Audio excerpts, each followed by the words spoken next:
Hello everyone, welcome to my channel edu science classes.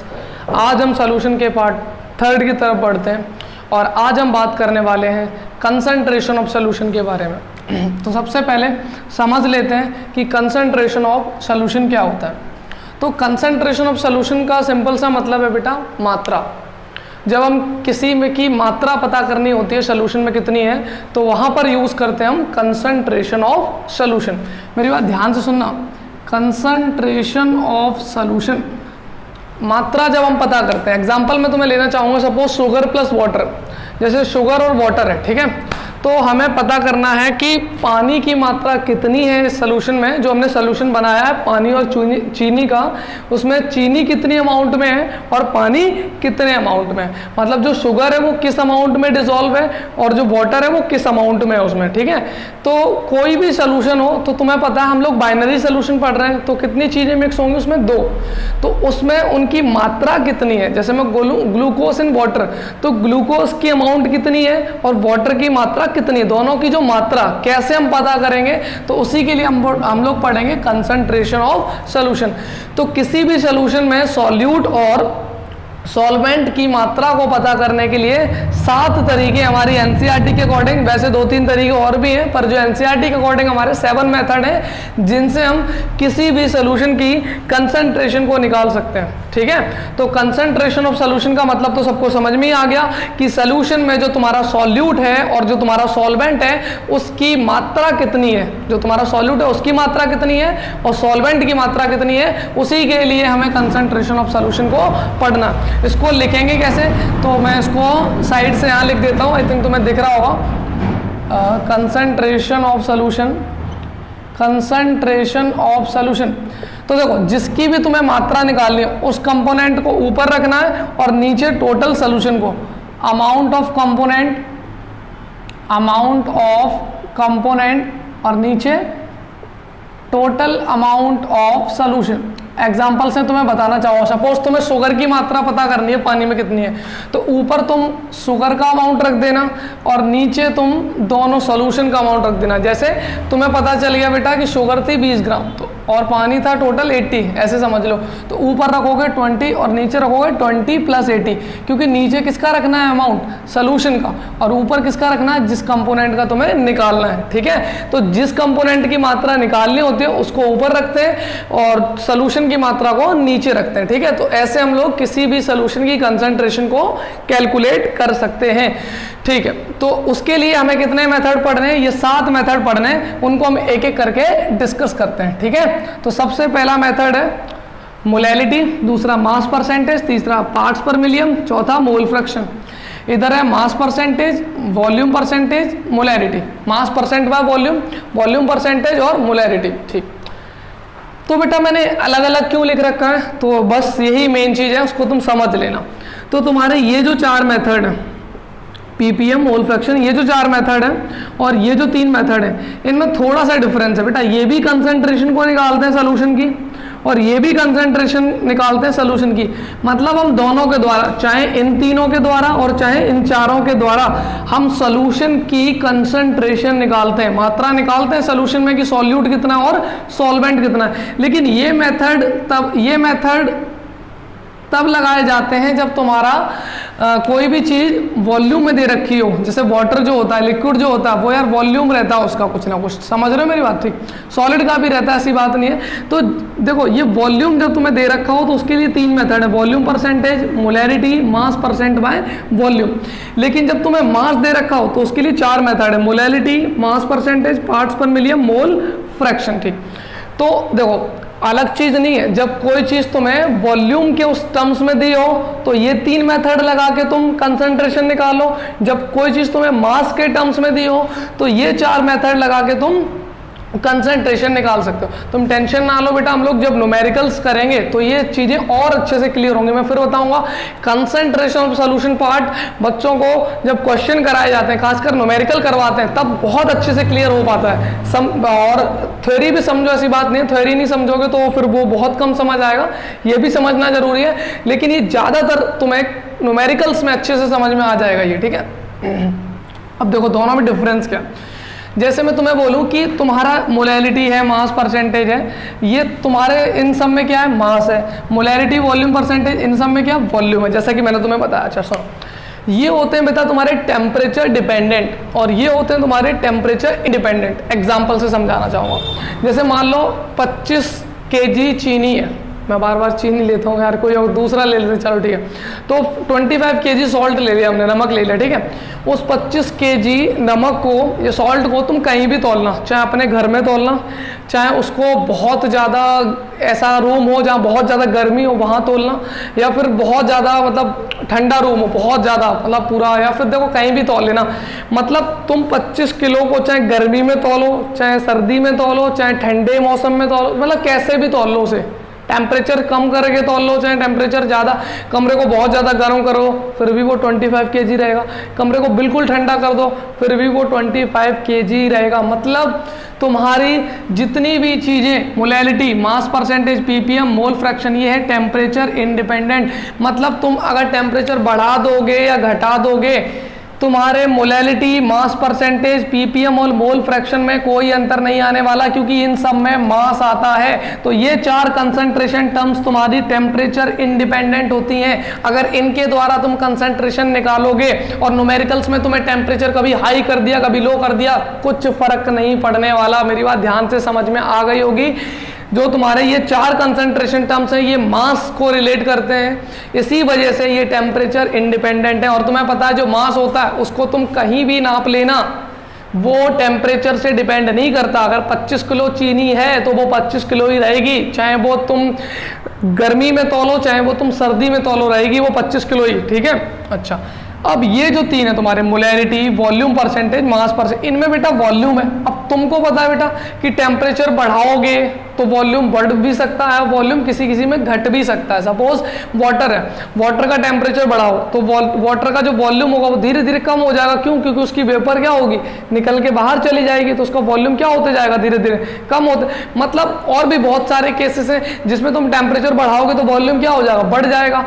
तो तुम्हारे ये जो 3 कंसंट्रेशन टर्म्स हैं वो टेम्परेचर डिपेंडेंट है। बहुत इंपॉर्टेंट चीज़ है बेटा, बोर्ड में क्वेश्चन आ चुका है कि मोलैरिटी जो है वो टेम्परेचर पर डिपेंड करेगी या नहीं। बिल्कुल करेगी, क्योंकि उसमें वॉल्यूम आता है। तो इन तीनों कंसंट्रेशन टर्म्स में वॉल्यूम आता है, और तुम्हें पता है वॉल्यूम जो होता है वो टेम्परेचर से डिपेंड करता है। बिल्कुल सब बच्चों को मालूम है कि टेम्परेचर बढ़ाने घटाने से वॉल्यूम में डिफरेंस आता है।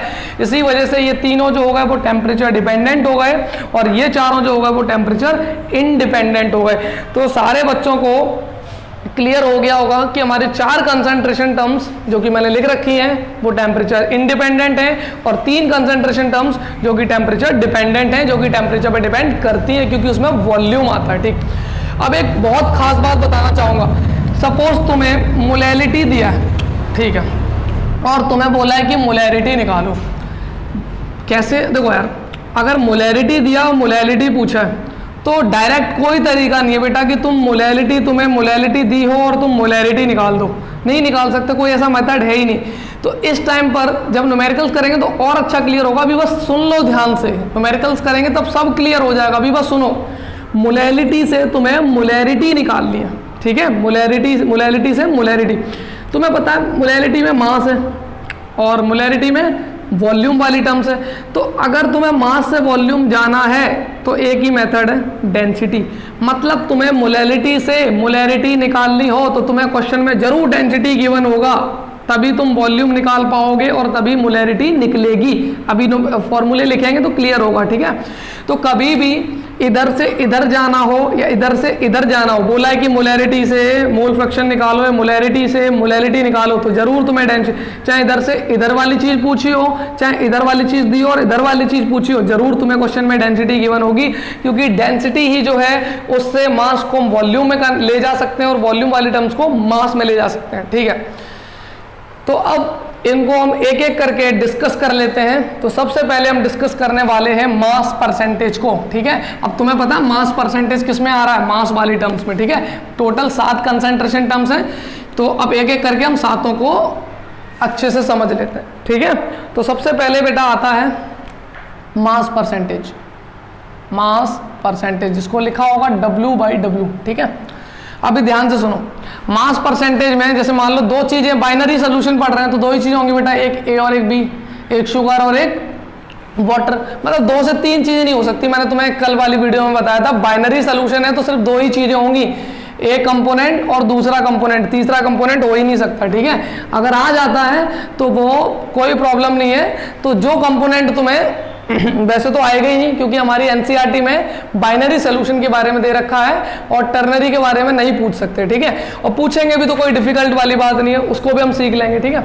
मास परसेंटेज, सपोज तुम्हें दो चीजें मैंने बताई थी, सपोज एक ए है और एक बी है, शुगर वाटर, एक ए और एक बी, ठीक है। मेरे बात ध्यान सुनना, अगर तुम्हें ए का निकालना है मास तो इधर ए लिखो और इधर लिख दो नीचे ए प्लस बी, मतलब नीचे सोल्यूशन का पूरा मास, ऊपर जिस कंपोनेंट का निकालना उसका मास और इनटू 100 क्योंकि परसेंटेज निकाल रहे हैं, ठीक है। अगर तुम्हें मास परसेंटेज ऑफ ये ए हो गया, अगर बी निकालना है तो कोई डिफरेंस नहीं करना। ए सपोज मैंने शुगर को माना है तो शुगर को ऊपर रखना है, नीचे सोल्यूशन को रखना है, ए प्लस बी इंटू 100। अगर बी का निकालना है तो ऊपर रखो बी को, नीचे ए प्लस बी दोनों को और इंटू 100। तो ये सिंपल सा तुम्हारा क्या कंप्लीट हो गया, मास परसेंटेज। तो सारे बच्चों को मास परसेंटेज क्लियर हो गया होगा आई थिंक, कि मास परसेंटेज अगर तुम्हें ए का निकालना, जिस कंपोनेंट का निकालना उस कंपोनेंट को ऊपर रखो और नीचे पूरे सोल्यूशन को रख दो और इंटू 100, तो इससे तुम्हारा मास परसेंटेज निकल आएगा, ठीक। एक एग्जांपल सिंपल सा लेना चाहूंगा ताकि सारे बच्चों को क्लियर हो जाए। सपोज 10 ग्राम ग्लूकोज है और डिजोल्व है 90 ग्राम वाटर में, सपोज, ठीक है। तो क्या करोगे, तो जैसे ग्लूकोज को निकालना है तो ऊपर कितना रखोगे बेटा 10, नीचे कितना रखोगे 10 प्लस 90 दोनों का रखना और इंटू 100, तो ये आ गया तुम्हारा ग्लूकोज। सपोज तुम्हें वाटर का निकालना होगा तो ऊपर कितना रखोगे 90 और नीचे कितना रखोगे 10 प्लस 90 इंटू 100, मतलब जिस कंपोनेंट का निकालना है बेटा उसको ऊपर रखो, नीचे सोल्यूशन का रखो और इंटू किससे कर दो 100 से, बात खत्म। तो ये तुम्हें समझ में आ गया होगा आई थिंक, ठीक है। तो अब आगे की तरफ बढ़ते हैं। तो मास परसेंटेज आई थिंक सारे बच्चों को समझ में आ गया। तो अब हम बढ़ते हैं आगे वॉल्यूम परसेंटेज की तरफ। सेम बिल्कुल सेम जैसे मास परसेंटेज था।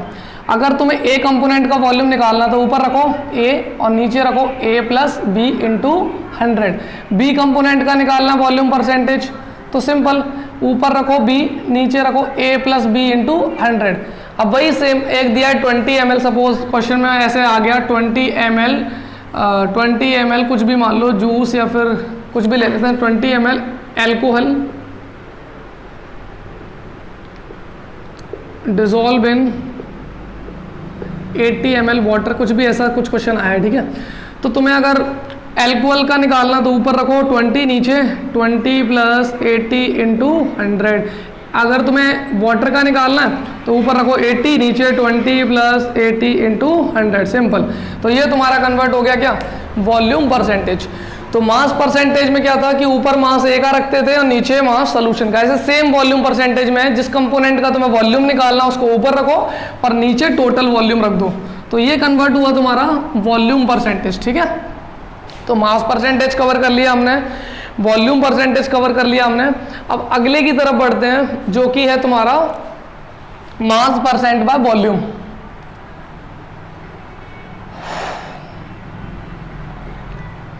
बेटा ये मेनली यूज होता है फार्मेसी में, जहाँ मेडिसिन वगैरह बनती हैं वहाँ पर इसका यूज होता है।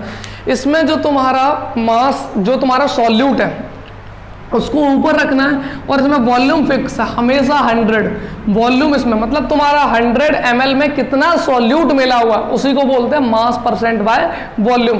100 ml सोल्यूशन में जो तुमने सॉल्यूट को मिक्स किया है उसी को बोलते हैं हम मास परसेंट बाय वॉल्यूम। और इसके बारे में एनसीईआरटी में भी कुछ खास ज़्यादा दे नहीं रखा है और इतना सही टॉपिक है ये। और इससे आई थिंक क्वेश्चन भी मैंने तो देखा नहीं अभी तक कोई जो आया हो बोर्ड में एग्जाम में, अगर देख लेंगे। अगर वैसे तो ये ज़्यादा इंपॉर्टेंट भी नहीं है और मैं तुम्हें बता चुका हूँ जैसा कि एनसीईआरटी में दे रखा है, इसको फार्मेसी में यूज़ करते हैं मेनली मेडिसिन में, कि किसी लिक्विड में कितना सॉल्यूट तुम्हारा डिजोल्व है। जैसे तुम्हारा 100 ml कोई लिक्विड है उसमें कितना तुम्हारा सॉल्यूट डिजोल्व है, तो उसी को बोलते हैं मास परसेंट बाय वॉल्यूम। अगर फिर भी कोई डाउट रह जाता है तो बच्चे कमेंट सेक्शन में इसके बारे में पूछ सकते हैं।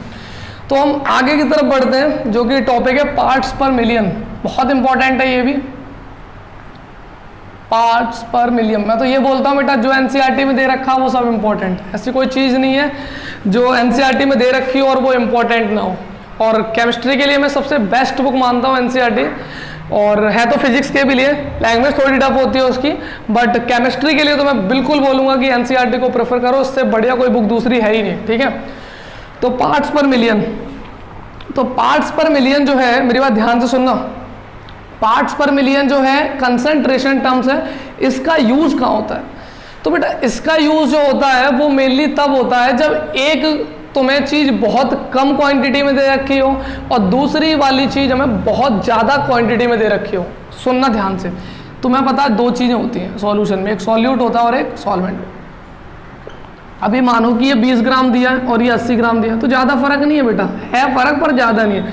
अब मैं कह रहा हूं कि एक दिया तुम्हें 10 लाख और एक दिया है एक है 10 लाख। मान लो सॉल्वेंट के जो मॉलिक्यूल हैं वो 10 लाख हैं, ठीक है, और 10⁻⁶, और इसके जो मॉलिक्यूल हैं वो 1, तो अब डिफरेंस कितना है?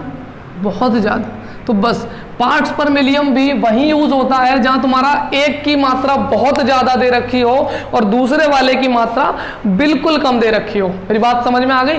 पार्ट्स पर मिलियन का यूज होता है बेटा, दूसरा वाला मॉलिक्यूल 1 मिलियन और उसमें एक मॉलिक्यूल सिर्फ 1। देखो एक मॉलिक्यूल तुम्हें दिया है 10 लाख और एक मॉलिक्यूल की मात्रा सॉल्यूट मान लो 1 है, सॉल्वेंट के मॉलिक्यूल इतने, तो सॉल्यूट की मात्रा इससे कंपेयर करोगे तो ये कितना ज़्यादा और ये उसके कंपैरिजन में कितना कम है। तो एग्जैक्टली ये यूज होता है हमारा जहाँ एक बहुत ज़्यादा हो और एक बहुत कम हो, ऐसा होता है। जैसे एग्जाम्पल मैं तुम्हें बताना चाहूँगा, fluorine molecule dissolve in water. जो तुम्हारा फ्लोरीन है, सपोज मान लो पानी एक कंटेनर लिया मैंने, एग्जांपल से समझते हैं, एक कंटेनर लिया, इस कंटेनर में वाटर मान लो पूरा भरा है और इस वाटर के सपोज इस कंटेनर में मॉलिक्यूल है 10⁻⁶। सपोज कर रहे हैं यार, ऐसा नहीं, ज़्यादा भी हो सकते हैं, ठीक है।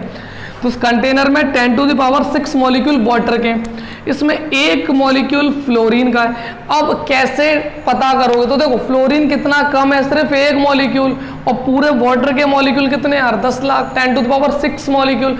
तो जब एक मॉलिक्यूल बहुत कम है और एक बहुत ज्यादा है तो वहां यूज होता है पार्ट्स पर मिलियन। आई थिंक अब समझ में आ गया होगा। जैसे मैं बोलूं कि एक मॉलिक्यूल फ्लोरीन का 1 लाख मॉलिक्यूल में है, 10 लाख मॉलिक्यूल में, या बोल दो 1 मिलियन, जो तुम्हारा 1 मिलियन मॉलिक्यूल किसके हैं? वाटर के, और एक मॉलिक्यूल तुम्हारा किसका? फ्लोरीन का। तो इसमें बोलेंगे जो फ्लोरीन की मात्रा वो है बेटा 1 ppm। मेरी बात समझ में आ गई? और तुम्हारी यही 10⁻⁶ मॉलिक्यूल में, मतलब 10 लाख मॉलिक्यूल में 2 मॉलिक्यूल फ्लोरीन के हैं, तो बोल देंगे हम कितना? 2 ppm। मेरी बात समझ में आ गई होगी।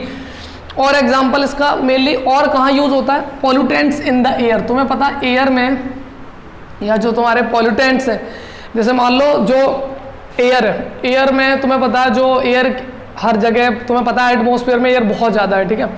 तो उस एयर में पॉल्यूटेंट की मात्रा अगर देखी जाए तो वो थोड़ी सी कम होती है, ठीक है। जैसे मैं बोलूँ कि 10 लाख मॉलिक्यूल अगर एयर के हैं या फिर ऑक्सीजन के हैं, सपोज मान लो एयर के 10 लाख मॉलिक्यूल तुम्हारे एयर मॉलिक्यूल्स हैं, उसमें एक मॉलिक्यूल अगर तुम्हारा पॉल्यूटेंट्स का हुआ तो बोलेंगे पॉल्यूटेंट की मात्रा है 1 ppm। एक एवरेज ले रहे हैं, जैसे ये कमरा है, सपोज इस कमरे में 10 लाख मॉलिक्यूल तुम्हारे एयर के हैं और एक मॉलिक्यूल पॉल्यूटेंट्स का है तो बोलेंगे 1 ppm। 10 मॉलिक्यूल अगर पॉल्यूटेंट्स के हैं तो 10 ppm। मतलब तुम्हारे जो पॉल्यूटेंट है या फिर जो तुम्हारी कंपोनेंट है जो कम क्वांटिटी में दे रखा है, उसकी मात्रा कितनी है सॉल्वेंट के अंदर, इसी को बोलते हैं हम पार्ट्स पर मिलियन। वो कंटेनर वाला जो एग्जांपल लिया था मैंने, सिमिलरली 10 लाख मॉलिक्यूल में कितने मॉलिक्यूल, जैसे 10 लाख मॉलिक्यूल तुम्हारे वाटर के हैं, 10⁻⁶ मॉलिक्यूल तुम्हारे वाटर में हैं, उसमें कितने मॉलिक्यूल तुम्हारे फ्लोरीन के या दूसरे किसी मतलब दूसरे किसी मॉलिक्यूल के हैं, तो उसी को हम लोग बोलते हैं बेटा ppm। मतलब एक चीज बहुत ज्यादा और एक चीज बिल्कुल कम। इसको लिखते कैसे? तो इसका फॉर्मूला होता है बेटा number of parts of components upon total number of component. Number of parts of component और नीचे है बेटा टोटल नंबर ऑफ कंपोनेंट। मतलब नीचे टोटल कंपोनेंट, मैंने तुम्हें बताया नीचे हमेशा टोटल आएगा कंसंट्रेशन में, ऊपर जो निकालना है तुम्हें इनटू 10⁻⁶। परसेंटेज में 100 होता है और पार्ट्स पर मिलियन में 10⁻⁶ होता है। तो I think concentration terms parts पर मिलियन तुम्हें क्लियर हो गई होगी। इसका यूज तब होता है जब एक क्वांटिटी बहुत ज़्यादा अमाउंट में दे रखी हो और दूसरी वाली क्वांटिटी बहुत कम अमाउंट में दे रखी हो। तो हमने पार्ट्स पर मिलियन को भी यहाँ कंप्लीट कर लिया। अब बढ़ते हैं हम अगली कंसंट्रेशन टर्म्स की ओर, जो कि बहुत ही ज़्यादा इंपॉर्टेंट है और जिससे न्यूमेरिकल्स आने ही आने हैं, और अगर उसको नहीं समझा तो आगे का चैप्टर तुम्हें बहुत कम समझ में आने वाला है। तो बहुत ही इंपॉर्टेंट कंसंट्रेशन टर्म्स है जिसका नाम है बेटा मोलैरिटी। ठीक है, अब मोलैरिटी को हम समझ लेते हैं। तो मोलैरिटी का बेटा फॉर्मूला है number of moles of component, या फिर number of moles of component बोलो, सॉल्यूट बोलो, number of moles of solute upon volume of solution in litre. ठीक है, number of moles of solute upon volume of solution in litre. मेरी बात ध्यान से सुनो, ऊपर मोल्स लिए जाएंगे किसके, सॉल्यूट के। अब मोल्स क्या होता है, क्लास 9th में पढ़ा होगा। तो मोल का फॉर्मूला होता है बेटा given mass upon molar mass, जिसको हम डिनोट करते हैं स्मॉल एन से। मैं गिवन मास को लिखूंगा बेटा WB, अपना अपना तरीका, कोई टीचर कुछ लिखेगा तो कोई कुछ लिखेगा। तो गिवन मास को WB और मोलर मास को लिखूंगा MB। ठीक है, तो मैं मोल्स ऑफ सॉल्यूट को लिख सकता हूं, तो ऊपर लिखूंगा given mass of solute upon molar mass of solute. क्यों, देखो क्योंकि मैं मोल्स की जगह क्या लिख सकता हूं N, वॉल्यूम की जगह क्या लिख सकता हूं V, अगर लीटर में है तो लीटर में लिख दिया। ठीक है, अब मोल्स का फॉर्मूला क्या था, given mass upon molar mass, given mass upon molar mass. ठीक, वॉल्यूम अगर लीटर में है तो कुछ भी नहीं करना, लेकिन अगर तुम्हें ml में दिया है तो ऊपर मल्टीप्लाई कर देना है बेटा 1000 से। तो ये तुम्हारा आ गया क्या, मोलैरिटी का formula, given mass upon molar mass into volume. ठीक है, और इसको लिखते कैसे, number of moles of solute, ऊपर तुम्हें सॉल्यूट के मोल्स लिखने हैं और नीचे वॉल्यूम लिखना है किसका, सॉल्यूशन का। तो इसको बोलते हैं हम लोग मोलैरिटी। इसकी यूनिट क्या होगी, सिंपल है, ऊपर क्या है मोल, तो मोल, नीचे क्या है लीटर, तो मोल पर लीटर, या फिर मोल लीटर इनवर्स, कुछ भी लिखो, मोल पर लीटर या mole litre inverse is the unit of molarity. I think समझ में आ गया होगा। इसका एक न्यूमेरिकल भी है एनसीईआरटी में, एग्जाम्पल नंबर 2.2, उसमें बोला गया है कैलकुलेट द मोलैरिटी। सब बच्चों के पास बुक होगी तो देख सकते हैं।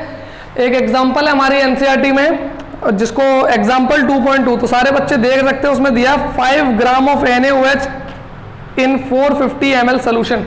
उसमें बोला गया है कि मोलैरिटी बताओ, 5 ग्राम NaOH है 450 ml ऑफ सोल्यूशन के अंदर, कैसे निकालेंगे, सिंपल, देखो गिवन मास कितना हो गया 5 ग्राम। ठीक, तो WB की जो है तुम्हारा क्या था, गिवन मास, लिख लेना अगर किसी को डाउट हो, गिवन मास।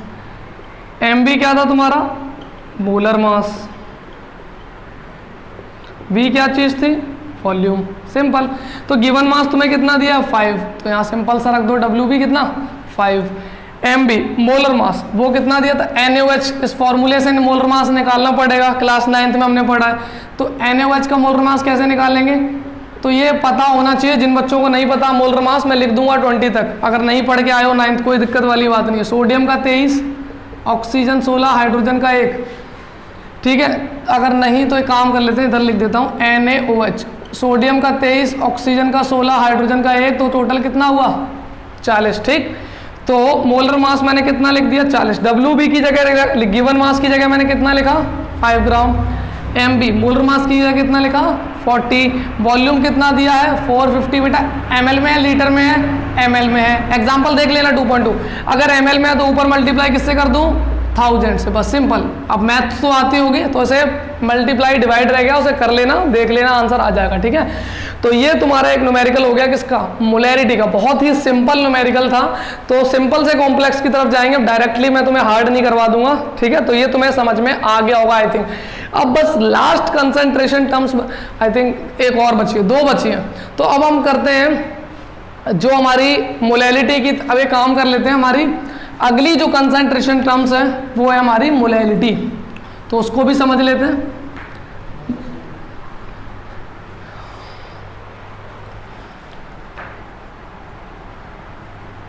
मोलैरिटी, मोलैरिटी में कुछ खास डिफरेंस नहीं, हल्का सा अंतर है। ऊपर तो वही है जो मोलैरिटी में था, number of moles of solute उसमें था, इसमें भी number of moles of solute.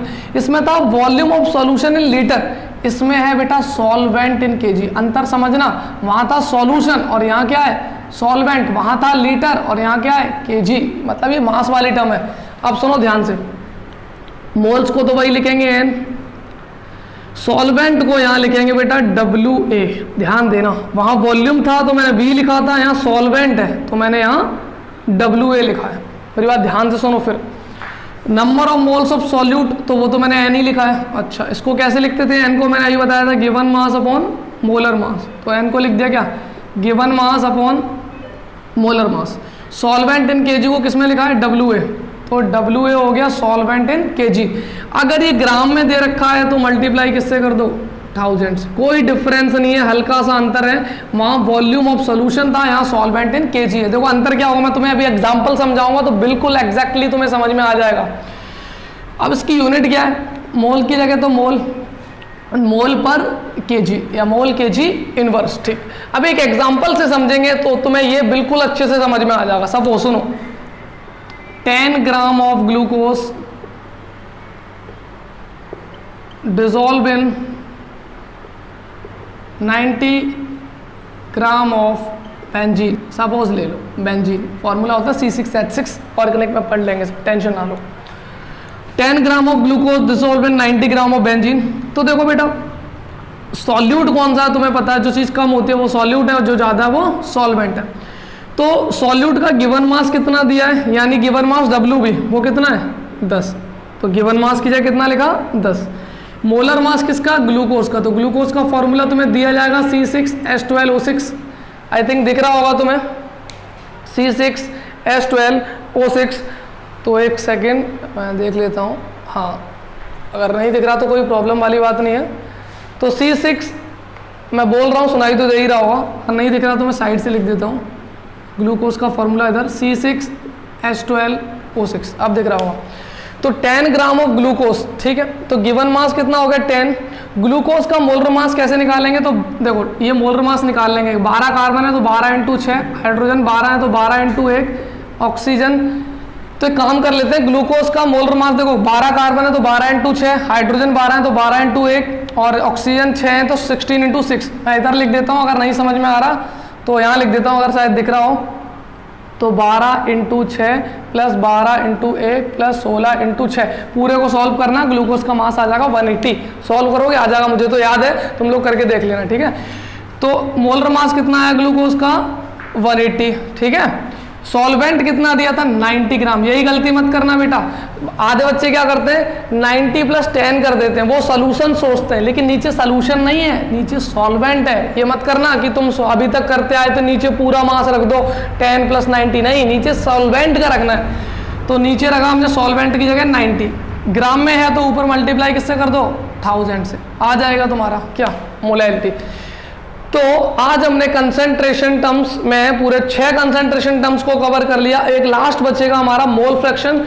अगली वीडियो में हम कंसंट्रेशन टर्म मोल फ्रैक्शन के साथ साथ न्यूमेरिकल करने वाले हैं। जितना भी कुछ मैंने सिखाया है इस सब पर हम अगली वीडियो में न्यूमेरिकल्स करेंगे और साथ में मोल फ्रैक्शन को भी कवर कर लेंगे वहीं पर।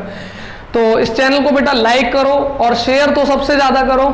तो ठीक है, अगली वीडियो में मिलते हैं। Good bye, take care.